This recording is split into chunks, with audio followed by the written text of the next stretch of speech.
So I'm Dr. Florida Wormley. Currently, I serve as the interim provost and vice chancellor of academic affairs, the vice provost for research, and the dean of the graduate studies.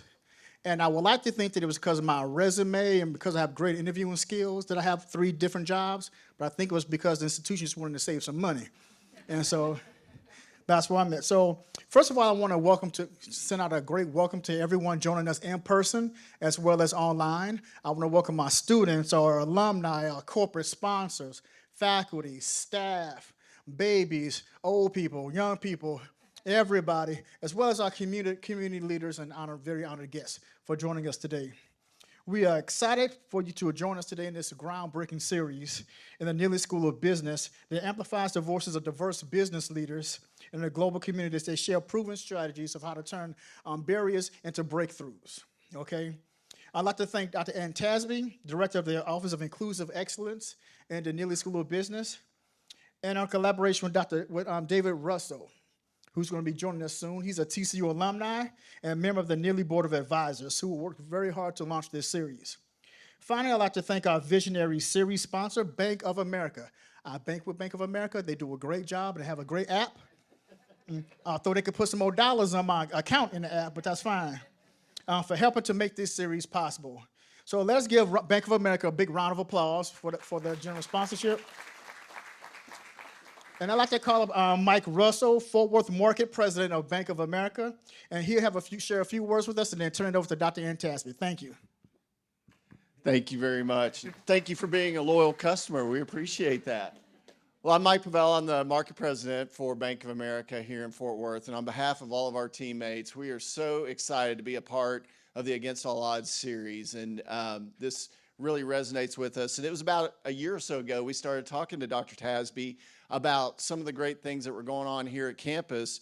And she described this program and this idea to bring leaders from a diverse background onto campus to engage with students and to share their stories. And that really hit home with us because we know that stories are really the lifeblood. They can inspire, they can motivate, they can show a path to something new and different and exciting. And so we got excited about that because that work that Dr. Tasby and TCU are doing here at Neely really resonates with our culture at Bank of America. And we realize that when we can bring different backgrounds and perspectives and cultures and all of that together, it enriches all the work that we do, not only internally for our associates, but for our clients and our communities. And so that's one of the reasons why it was really important for us to support this work. And we're really excited about what you guys will hear today and bringing a great speaker like Maria Walker here to share her background. And I'm sure there's something that we can all learn today, and I'm really excited to hear it. So again, thank you for being here. Thank you for allowing us to be a part of it. And I'm going to turn it over to Ann to get us started.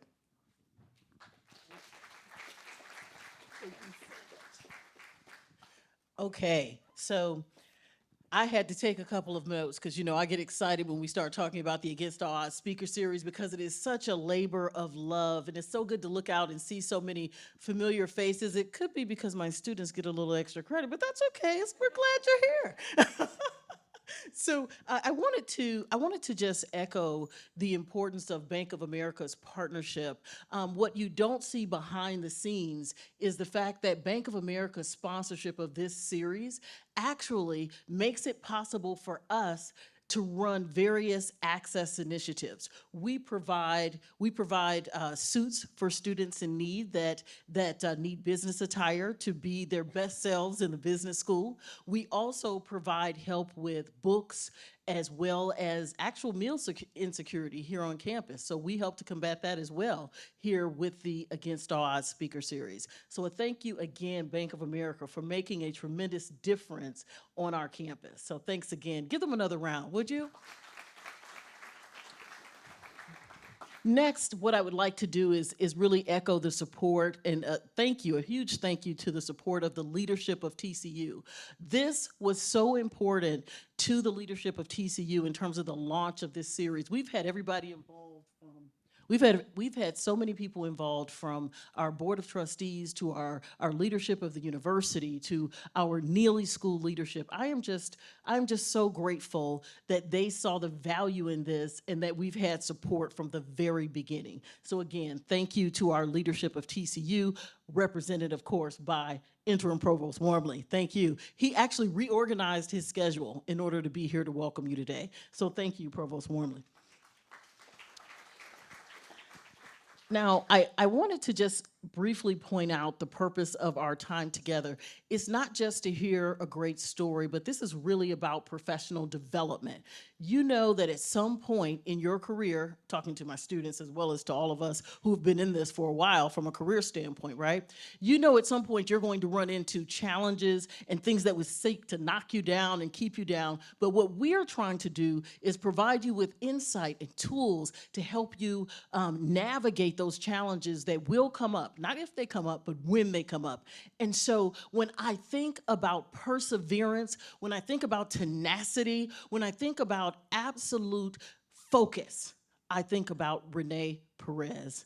She is one of our graduating seniors, and I'd like to invite her to the stage to actually share some big picture perspective on our speakers and invite them up. So, Renee? Thank you so much. All right, hello everybody. I'm so glad to be part of Neely. I'm kind of sad graduating, but you know, my story will continue. I would like to introduce David Russell. Over a decade of experience in private equity and financial services with TPG, EY, UBS, and JP Morgan. He is in the TCU involvement with the Neely Board of Advisors, the Chancellor's Young Advisory Council, and an adjunct finance professor. David launched Against All Odds with Professor Tasby as a way to add to Neely's vision of unleashing human potential through adding an additional perspective from the business community that provided real-world insights to students in personal ways and adding to the Neely ecosystem. And now for Miss Maria Walker. She stands out as a luminary in the financial realm. Her career is testament to her tenacity, exceptional acumen, and leadership in high-stakes ventures. As we gather today, let us highlight a few of her achievements. As a founding partner and CFO at Patient Square Capital, Maria Walker's strategic vision was critical in orchestrating the industry's most notable inaugural fundraise, securing a staggering $3.9 million during COVID. Ms. Walker also has served as an audit committee chair, as well as senior partner and national lead partner for the private equity practice at KPMG, one of the big four global accounting firms. Her most treasured personal roles has been that of a wife, a mother, and a trusted friend. Please join me as we welcome David Russell and Maria Walker.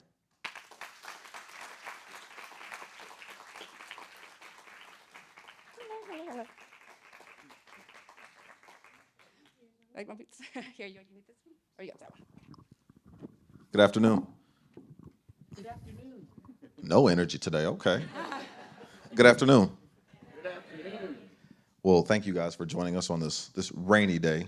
I know how Texans are about the rain and the weather and coming out, so we appreciate everyone who's here and everyone watching online. Maria, how you doing today? I'm doing very well, thank you. Okay, good. It's been very nice. Yeah, so thank you for coming on campus and for doing this. We really appreciate it. We want to jump right in and start asking questions. I do want to make one thing, though. I think I heard 3.9 million. It was actually 3.9 billion. Billion. Slight difference. Yeah. Right. Sometimes they're both just as hard, though. You just never know. So. If you say so. So the name of this series is Against All Odds, and we always start with this first question. How do you define grit, and when is the first time you remember having to use it? Well, you could look up grit in the dictionary, and it talks, I think, about a strong backbone and determination, and I think all of that's true. But I think it really, like, to me, when you think about grit, you think about the people who kind of, if there's something to be done, they step up to do it. They don't complain. They see it, and instead of seeing all the obstacles, they just think through how you're going to finish it, how's it going to get done, and they own it. And they might own it with the team, but it's never sort of waiting for somebody else to make it happen. So I think you can observe grit in a lot of ways, but those are a lot of the things to me that when I think about it. Yeah. So I feel like grit started for you early, knowing a little bit about your story, right? You grew up in California. You're the youngest of quite a few siblings, right? So I had a lot to do it yourself. Can you talk a little bit about kind of your upbringing and how those early years kind of shaped you? Yes, so I do think that I always, and my husband's here, and we talk about, our own kids and, whether you have advantages or disadvantages. And I always like to say I had the advantage of having a lot of character building opportunities because, obviously we were quite poor. My mother was awesome, but she was a single mom, divorced and raising many kids on her own as a waitress. And so the odds of us, kind of where me and my siblings might go, the odds were not pointing to me sitting here today, for sure. And most of my siblings, all of my siblings, have done wonderful things too. So that definitely wasn't where the obvious would have been. But the things that you learn if you're growing up in that situation, especially if you're lucky enough to have a mother like we did, is that if you need something or want something, you pretty much have to make it happen yourself. It's not going to get done. And you could ask and beg, but it just doesn't matter. That would just put more pressure on your parents. You just have to do it yourself. And so if you learn that at a young age, then what you find is that if there's a need, if it's a really need, or you just want some cool new clothes, you're going to figure out how to earn it or do it and just get it done yourself. And it turns out, I think, that if you learn those lessons early enough, that's how you start to build confidence, because you start doing things that other kids aren't doing, and you're only doing it because you really want, like that pair of shoes with the wheels in it or something like that, and you're not going to get it unless you buy it yourself. So you learn to just do those things, and then all of a sudden you just realize that, okay, I can do that. And so I think that's, I would say that for, and maybe sometimes we don't always give our kids enough opportunity for that, building that kind of confidence by getting their own things done. But that's a huge part of growing up in that way. And then in a big family like that, there's a lot of getting raised by your siblings and that type of thing. So, and that can be good or bad. Mostly good. Also good. Okay.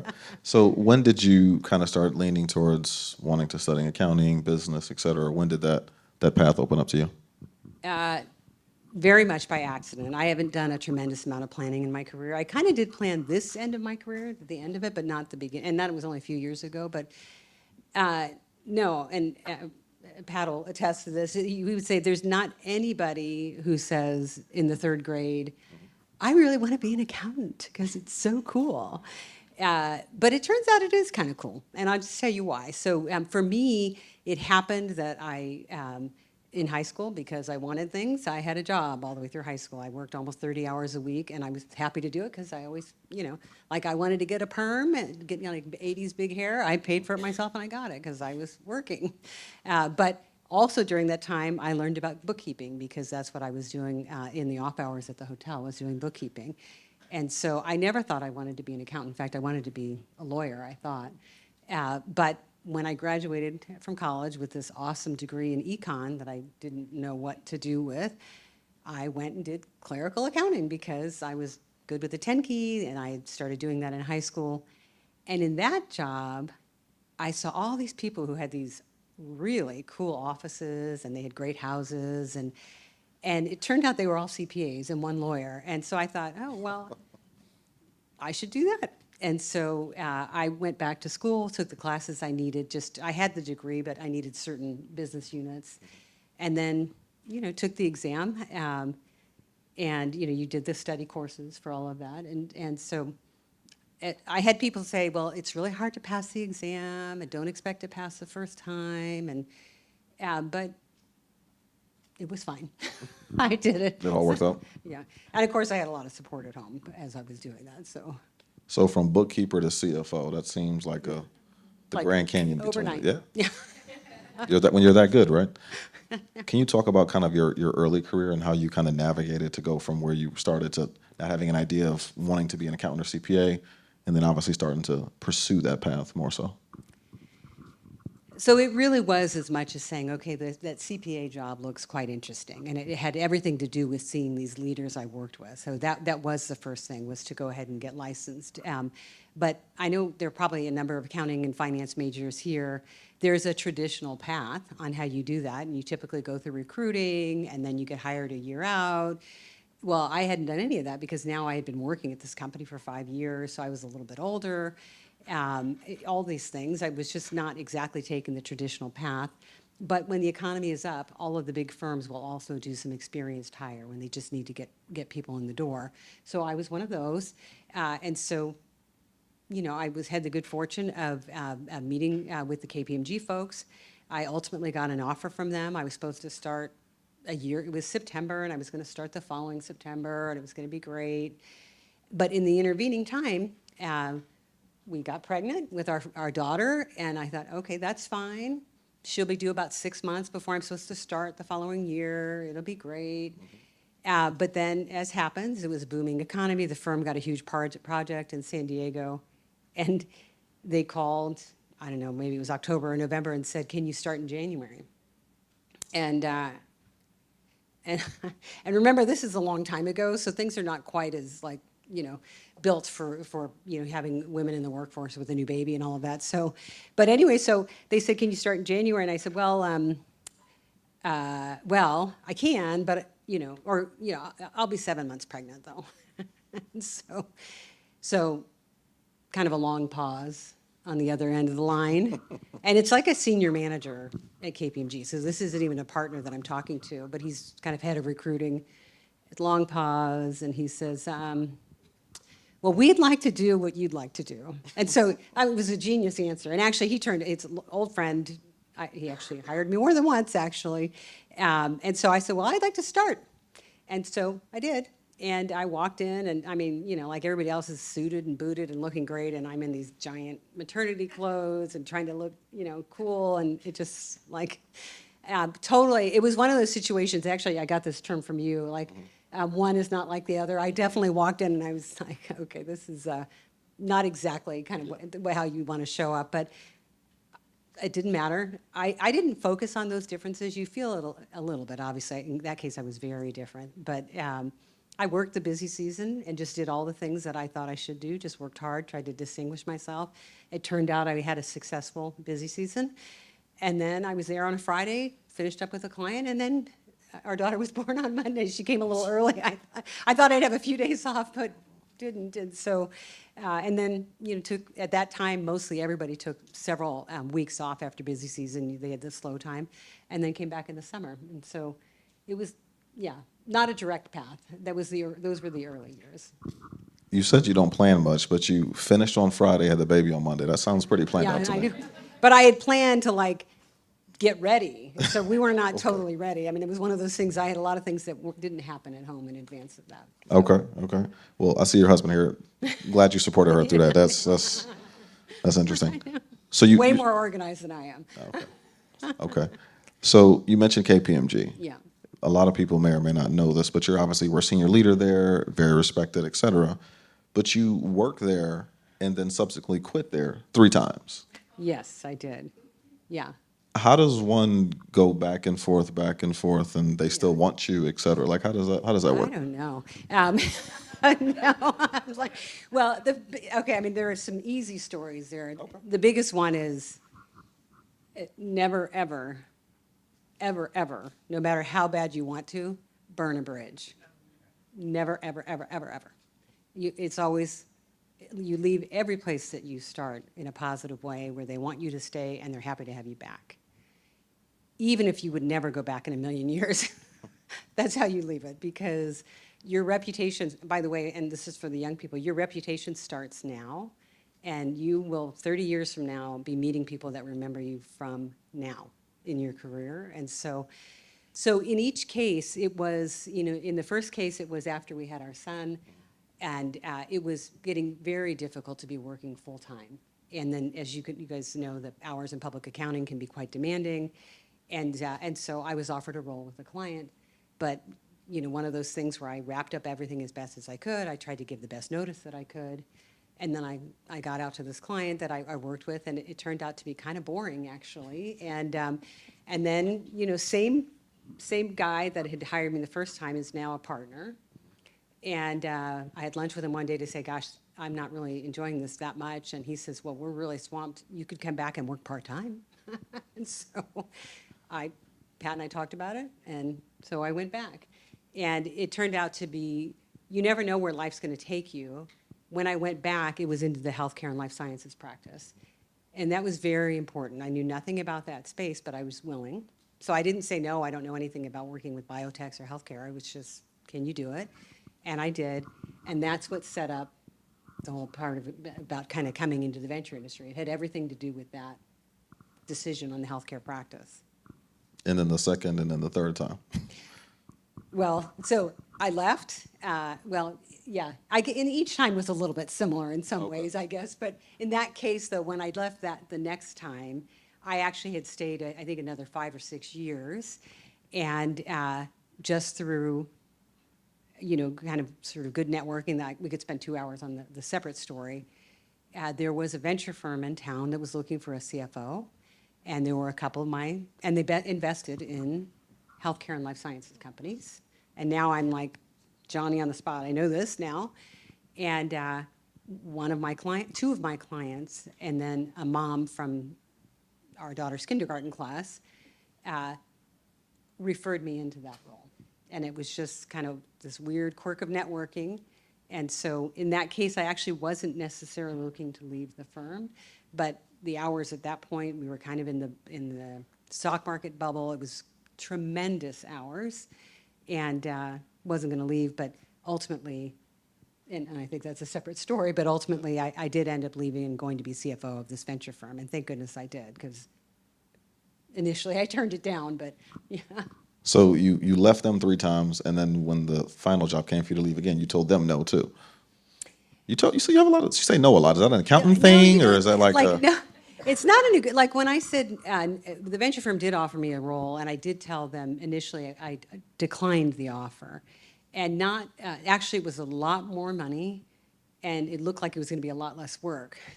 So, and a lot more prestigious, so, but it wasn't a partner role. And I knew that at KPMG they would make me a partner one day, or I felt confident. And you can never know these things, but I felt that and that's what the way they were guiding me, and that's what I aspired to at that point. And so, and I wasn't trying to negotiate. This was one of those things where I was like, oh, I labored over it. Then I finally said no, and I was like done with it. And they came back and said, okay, well, if you perform, we'll make you a partner one day. And so I didn't ask for it in writing or anything. On a handshake, I said, okay. And so that was, yeah. did that work out? Was it successful? Yeah, it did work out. So I ended up, ultimately, I was promoted to COO and then partner eventually, and administrative partner at the venture firm. And that is an industry that's very difficult to get into. So thank goodness they came back, because that completely changed the course of, again, everything else. And what a blast it was. So much fun. I learned so much, and we were just looking at wonderful biotechs, early stage companies. The firm that I was with, actually made an impact on the mortality rate for cancer because of some of the companies that were founded there. And that's real and true. That's another fact check. It'd be hard to fact check, but true. We had done it when we were fundraising. And so it was amazing. But you can't plan those things. So I just, capitalized, I guess, on the luck. So you were a partner at KPMG, you were CFO of a venture firm, you became a CFO of another venture firm. Private equity, yeah. Oh, yes, no, yes, Well, yeah, Lightspeed, Lightspeed, yes, yeah. that's correct, yeah. So, but then you had 2 instances in your career where you've taken an entrepreneurial route Yes, for different reasons. yeah. What made you comfortable and confident after kind of having that stability and obviously having the success in that space to try something new? And can you kind of speak to why you did each one at the different times? And I have spent a lot of time with entrepreneurs, and there are different types of entrepreneurs, really. There are some that they go charging ahead and have absolute certainty of what they're going to make happen, and they will risk everything to make it happen. I was not that kind of person at all.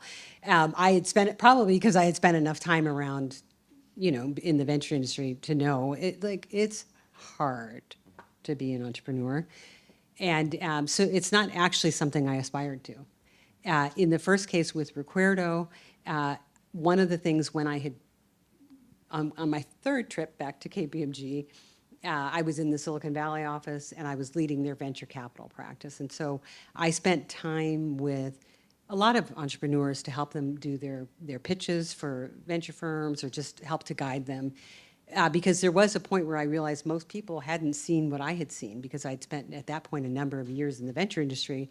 And it turned out that most people don't have that experience. And so I was very much able to work with entrepreneurs and help them know what the VCs would say about them after they left the room and that type of thing. And so it happened that a scientist friend of mine that I had met when I was with Forward Ventures was working on an Alzheimer's company with a friend of his. And so I was helping them with their pitch. And I was going to, and I did, help them meet investors in Silicon Valley because that was now how my network had developed, where I knew high quality healthcare and life sciences investors.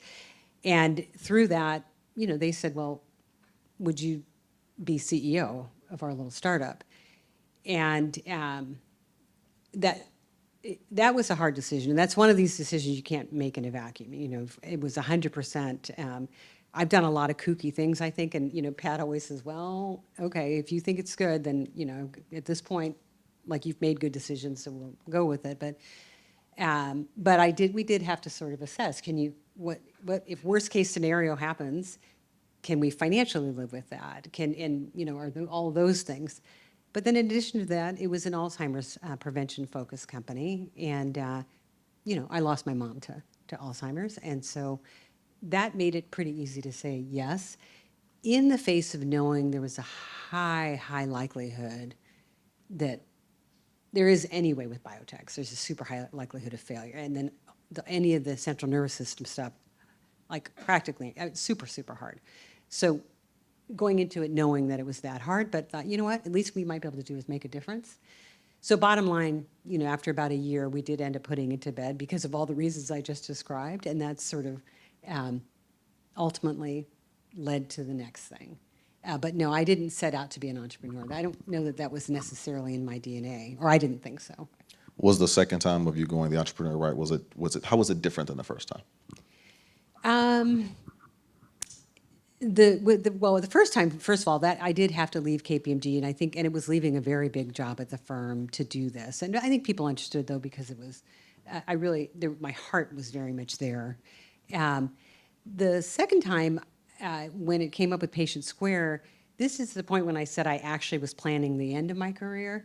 I always had hoped to retire a little bit early and to just do work with nonprofit, like philanthropic boards and corporate boards. And so that, because if you work a tremendous amount, which most people do, but you have done it such a way that you financially could retire early, I suggest retiring a little bit early because that's what you worked for. There's some people, they work so hard they forget to have fun. And that, like... I didn't know accountants had fun. Yeah, well, I know. I like to have fun, but anyway, so I had so my actual plan was that I was just going to do board work. But because of, again, some relationships that I had built in the past, this gentleman from KKR was thinking about doing something big, making plans, and a friend of his said, well, and he needed a CFO, and a friend of his said, well, I'm going to introduce you to Maria. And I knew that friend because she had been a client that I had stayed in touch with. When I was starting to look to decide what I was going to do next after Recuerdo, I had reached out to all my contacts. And we were talking about this earlier with the students. Sometimes it's hard to make those phone calls to reach out and say, hey, if you know anybody or you know of anything, but that's actually where the call, I reached out to her, and within a very short period of time, she made the introduction to Jim. So you told a different story earlier with the students about you met this guy and he had a very unique perspective on what you guys are going to be able to do. Yeah. Can you speak to that?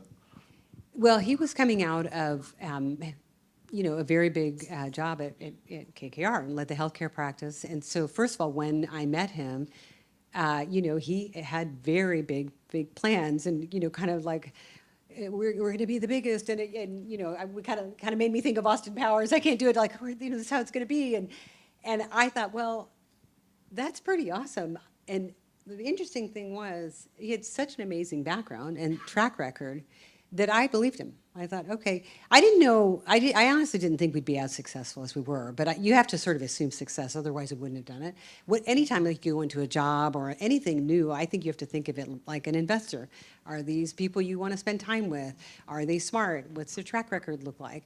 And so even though for me, going and taking on a role as a CFO full-time, and actually at that time, COVID hadn't hit, but I was going to be commuting from here to there because we'd moved here.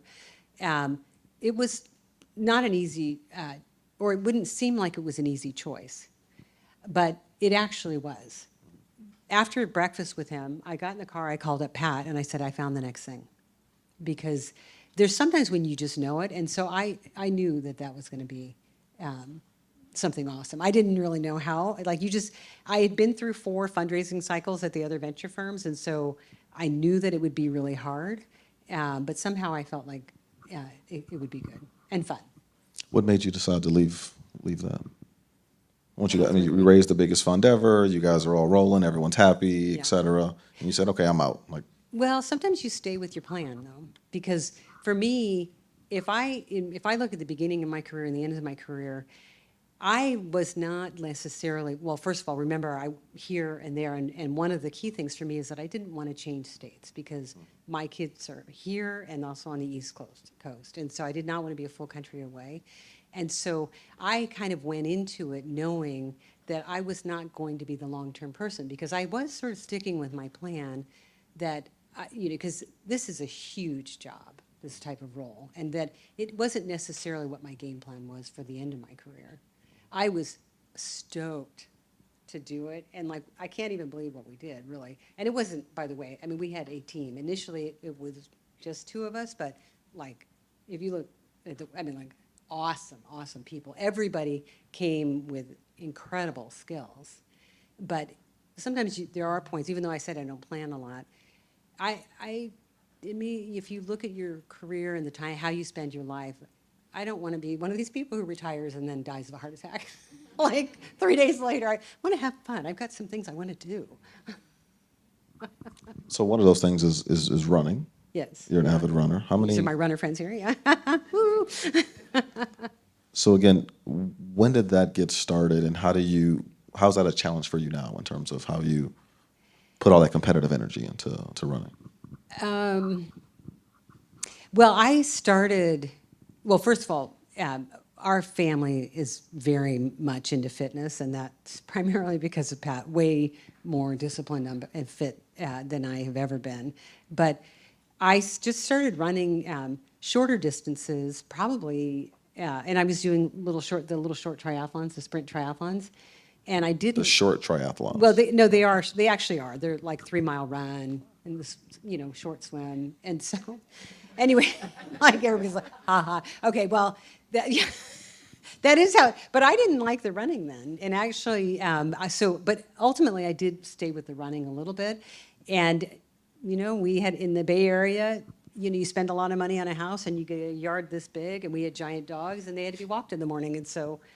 That was one place where I got disciplined about the running because I would run with the dogs in the morning. Pat would do the afternoon, but I got disciplined in getting out.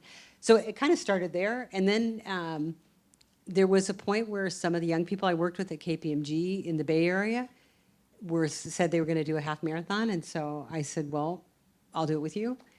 And I way overtrained, actually. Because I was I probably could have run even way further that day.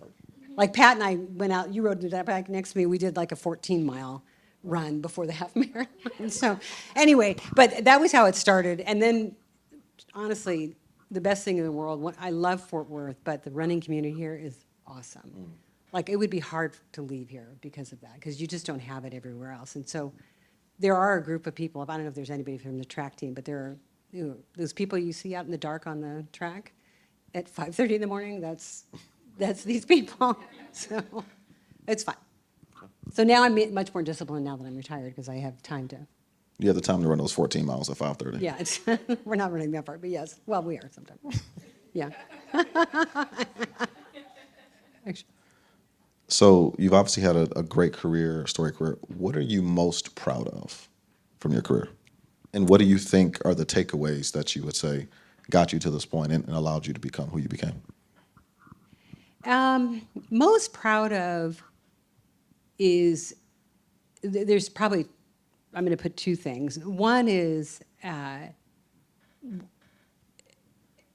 when you start your career, and if you have kind of one that looks a little bit like mine, it requires a tremendous amount of work. I mean, you can't, like, you just really don't just get it by just showing up on the 8 to 5 type thing. And so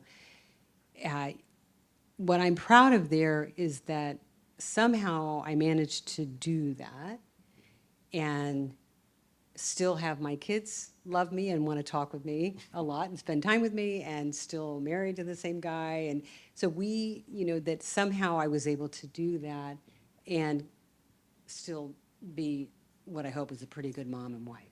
And so, and it's not always easy to do that. I want to make it sound like it's easy. It's not. It had a lot, there were a lot of times where, honestly, my husband had to say, like, really? Are you really going to do that? And you're like, well, maybe I don't have to do that. Or other times it was, yes, unfortunately, I have to do that. And we just get through it. So that's one, I think, is just to feel like I've been able to maintain the integrity of my family throughout. And then the other one, and this one is like, I can't tell you how good this feels, because you don't know, we were talking earlier with the students, you just don't know what you're doing today as a young person that matters later. And I very much like to kind of teach and mentor and lead people in a way that we work together, you enjoy working together, but you accomplish hard things together.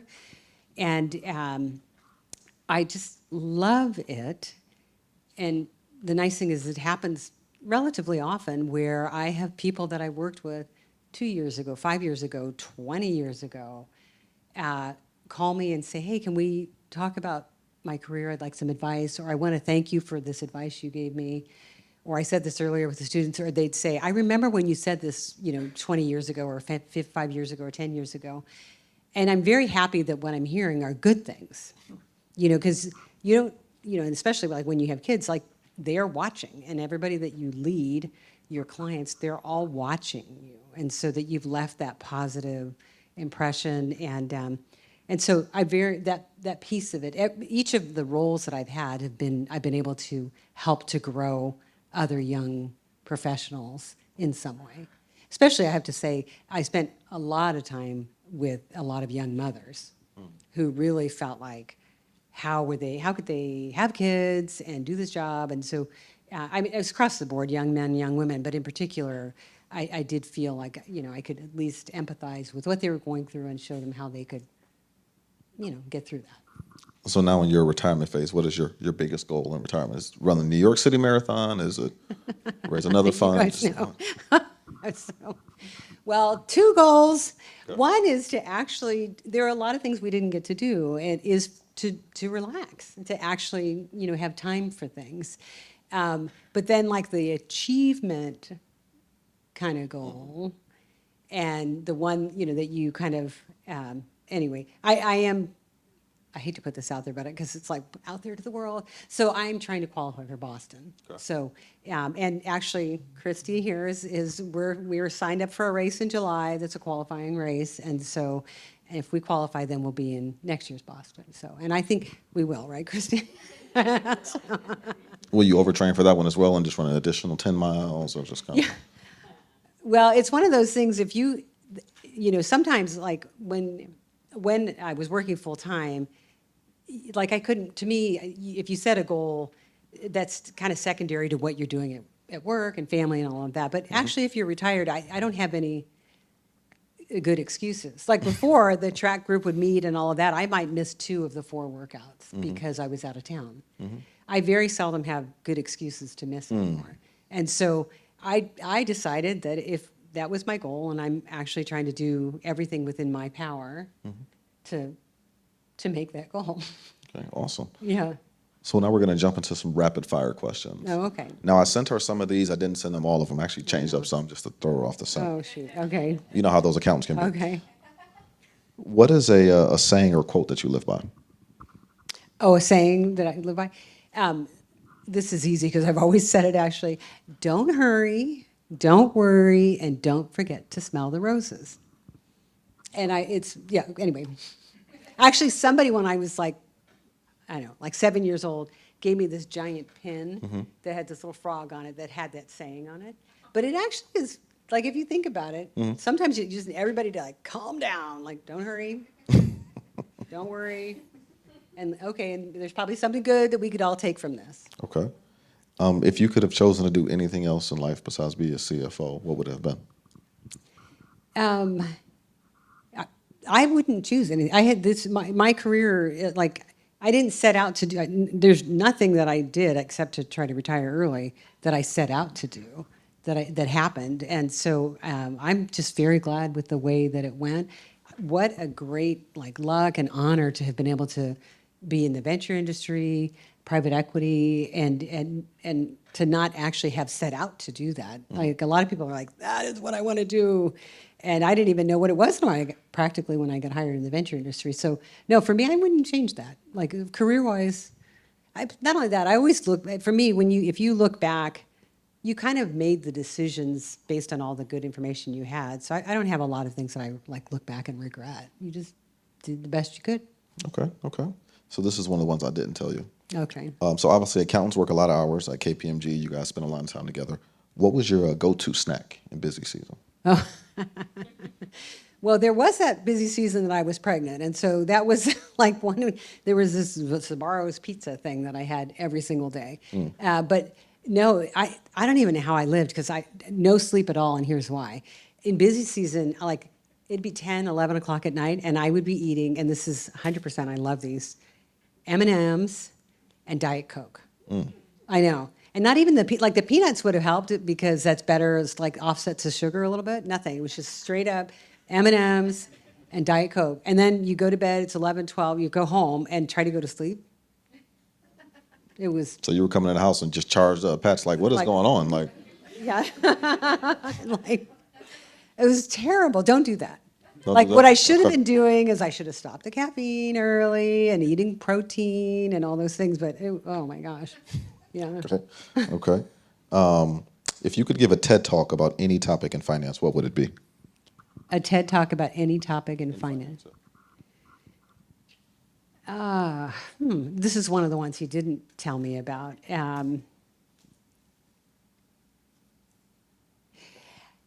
This gets to a little bit of one of the conversations that we had, that if private equity, venture, like finance with the public markets, there's an end user at the end of all of that. And it's basically people's retirement funds, or people have invested in a fund. And so these industries, there are all these really smart people, and it's really cool, and they're making deals and all of that. And a lot of people get really rich. But ultimately, they are investing other people's money. And I feel like sometimes that always, it should never leave the top of your mind. The decisions you're making that day they're a couple-fold. One is, like, who are we doing this for? The money we're investing, we should be good stewards of that money as if it was your mother's retirement account. So you got to do a really good job with it. You got to be careful about the fees, all of those things. And then with the entrepreneurial side, that you're investing in entrepreneurs that, well, one, they put their heart and soul into it, so treat them respectfully. But then also that they could be, the next thing that fixes Alzheimer's or lowers the mortality rate for cancer, or the next really cool, social media app or something, who knows, but not to forget kind of like why you're doing it and who. And to me, it really gets to that. And not that I saw a lot of people forget that, but it's such a cool, you get into the whole piece of it, the financing, the banking and all of that, that it should never forget who you're doing it for and why. I love that. What skill or talent do you have that most people would be surprised by? The running did surprise me. I'm not going to. So, in addition to that, I'm surprised the running surprised you. Well, I like to cook, and I'm not fancy. I think that it's just one of those things where I just like to have people feel good about their meals, and I even try to make it pretty sometimes. But I really, my mother, I have to say, as much as busy as she was, and just raising everybody, I just, think of her standing in front of the stove and cooking the most delicious soups, and just with probably the most inexpensive ingredients, but it was just so yummy. So I like that feeling. I'm looking at Pat here. Is he nodding? Hopefully. Yeah.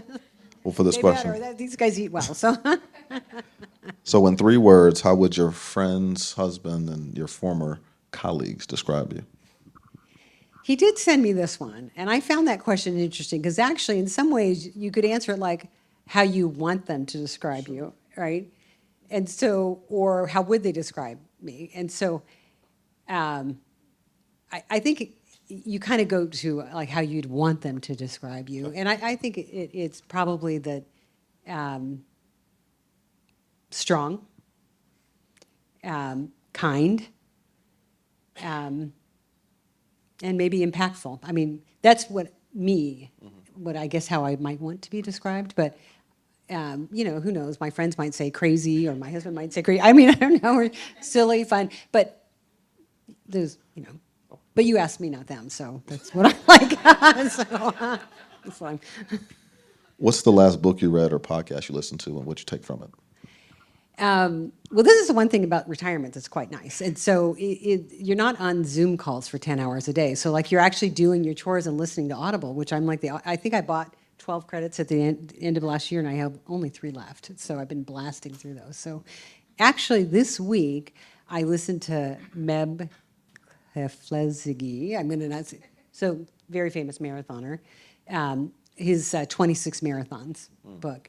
And I would really recommend that, whether or not you're a runner, just because, one, he did incredible things. I mean, his marathons were incredible, but actually what you realize in almost every marathon that he did, he had some major thing go wrong, or like incredible stupid things sometimes. Even here, he's a world-class athlete. That everything he did had some strategy around it. And then there were a lot of it, and I think I love this one. He would say, sometimes people would race to place, or they didn't think they could really win. He said, no matter what, he always raced to win. And I loved that because actually, I think being nice and strong, like I described yourself, doesn't mean I'm not competitive. Like I love to win, and that's part of like if you talk about grit. I mean, I'm going to like do everything I can to win, and then be a gracious loser when that happens. But I did think that was kind of a key throughout his book, and then one more book if you don't mind, because this one I think since is there's a book called Outlive by Peter Attia. And I wish everybody would read that relatively young, just because it just has a tremendous amount to do about no matter what your kind of genes are and all of that, there are things that you can do at any point in your life to be healthier. And they, of course, involve nutrition and exercise, but just so impactful. And so that one I did really enjoy, too. Okay. I think I saved the best one for last. What's your favorite memory from childhood? This is one, and it's, well, my kids will recognize kind of how it probably influenced me a little bit. Like I said, my mom, of course, is working, raising all of us. So the one thing that, she didn't have a lot of time to do was play with us, right? And, but I have this very clear memory one day of playing dolls with my mom. And we were playing, and so the dolls were having this long conversation with the dogs. And the dogs were very opinionated about what was going on in the house, and they had something to say about everything. And of course, my mom was playing the voice of the dogs. And so it just, and ultimately I played the voice of the dogs in our house a lot too, so that's where how that influenced me. But I just and I have a lot of wonderful times with my brothers and sisters. Also terrible times because when you're the youngest and like it's Lord of the Flies and all that too. But that like in a big family. But that day I still remember that it was just the sweetest thing, and it was my mom was just a hoot. So that was like. I love that. Well, now we're going to open up to questions. I know we have 2 students who have mics that can come around.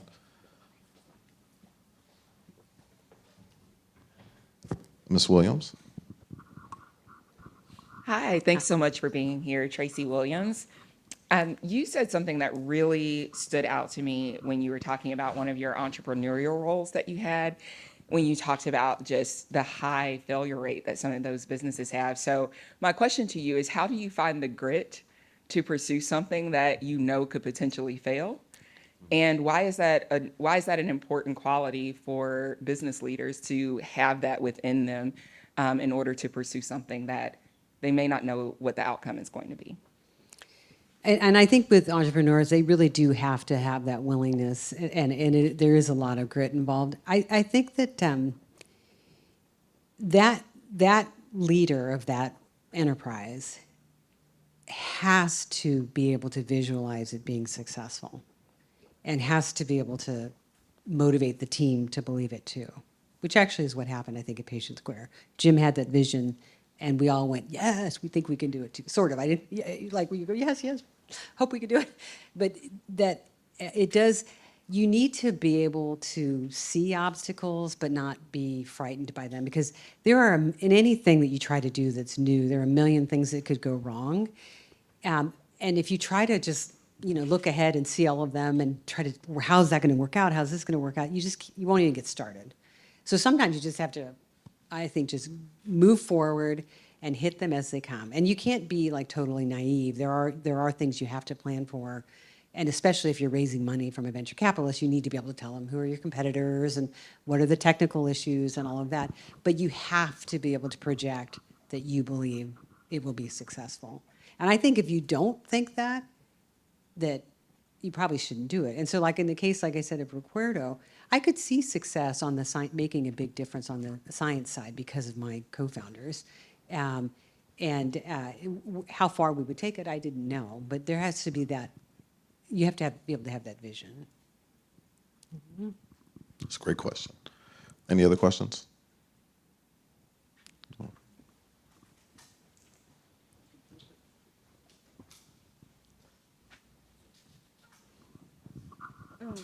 Hi, I'm Carly Brennan, and my question was, what is your advice for us students that we do right now in university to prepare ourselves and have a strong foundation for when we go out and pursue careers? That's a good question. And I think that, so the question was, well, I think you all heard it. So if you're a student, what should you do now? Well, one thing, remember what I said earlier about that, your reputation starts now. And, you can't do big things later without starting now. And so if you're a student, you shouldn't do what I did. I didn't do that great in college. You should focus and do a good job. You should really, to me, if there are resources within the university that are available to you, like coming to things like this and coming to any support type activities, I think it's a huge mistake not to take advantage of those. And so it's important to think about the future, but you have to just do well now. And then one of the things we talked with some of the students about earlier is just, this is how you start to build your network. Your professors should know who you are. And that happens because you show up for class every day. You ask questions, you participate in events. And I always told my kids that, like, sit in the front row because, like, can't fall asleep in the front row. You have to be attentive. So if you do nothing else and you sit in the front row, you're going to do, I think, better. And so these are simple things, but I think it's just showing up and doing a good job in what you're doing now and attending any of those things that are kind of developmental and outside of your, the normal kind of course of the day. I could have used that advice in college, sitting in the front row. I was Yeah, I know. I thought that was more really of a good. middle to back guy. My other big one is it's on his shirt. That's one of my favorite. My other saying to live by He's got the Nike shirt, just do it. That like, I thought that was the biggest genius of any company in the world. Like, it's true, just do it. Let's do it. Any other questions? One here and one here.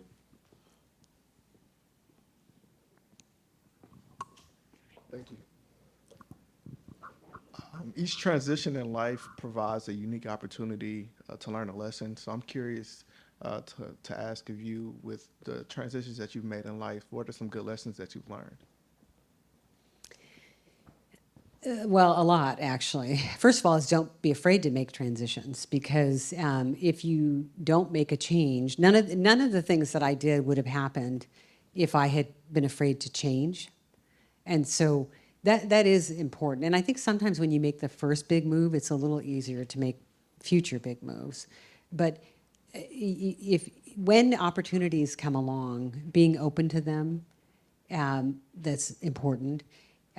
Also, when you come into a new situation, I do think it's important, one, to come in with confidence, but also being very much ready to learn and have people welcome you in a way, because you've come in open-minded, and then also, you know, kind of know your value and worth and what you're bringing to the table. Because typically, if you made a transition, it's because you've been invited to do so, and so this is where, you know, kind of. Any situation you come in, it's like first day at school and first day at a new job. It's nerve-wracking, but you just never forget that you earned your way there. They asked you to be there, and now you just need to settle in and just become part of the team.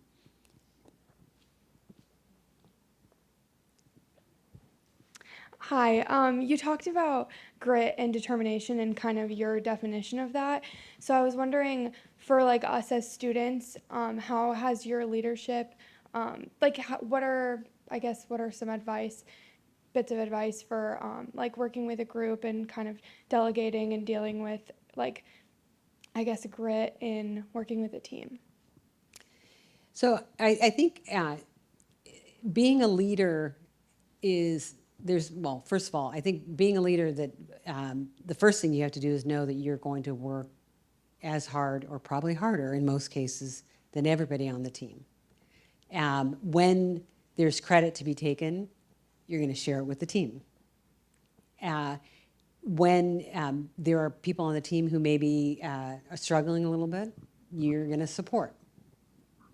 And that's usually where being a leader becomes a little bit hard, because you've got a lot on your plate, and now you've got a teammate that needs help, and it's your responsibility to either help or make sure somebody else is helping them.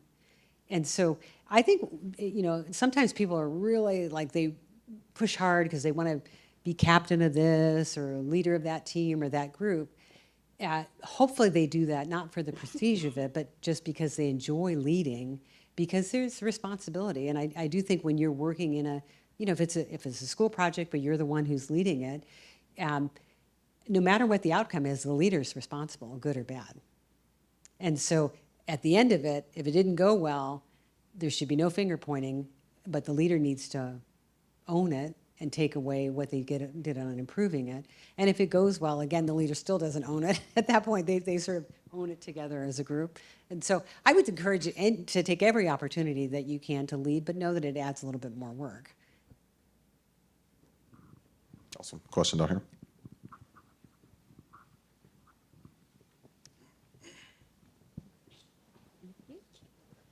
So, not only as a woman, but as a Latina, what advice can you give other mentors that could help other Latinas, you know, travel the path on their own, but also, you know, when they have hiccups, what can we give as advice for them, or how can we encourage them to keep going? Because, you know, the finance and business world is, you know, white, male, predominantly ran. So how can we help them be successful and get to sitting here in the future?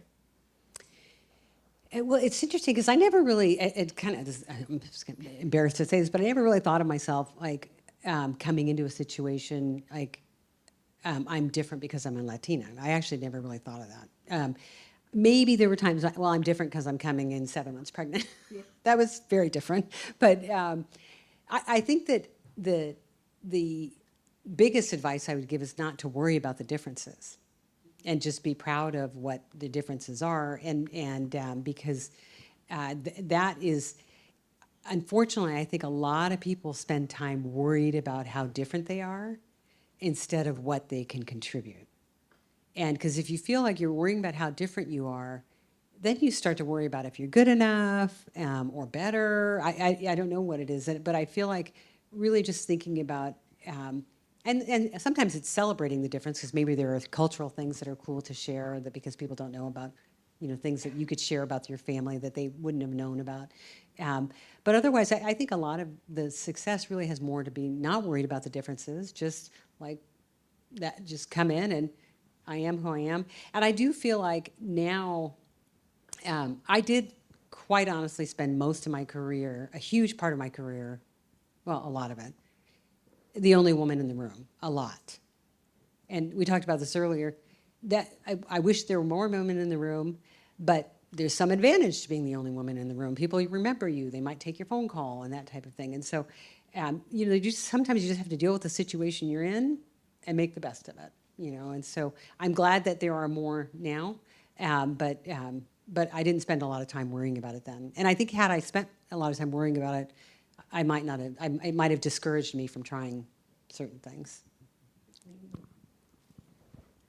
Yeah.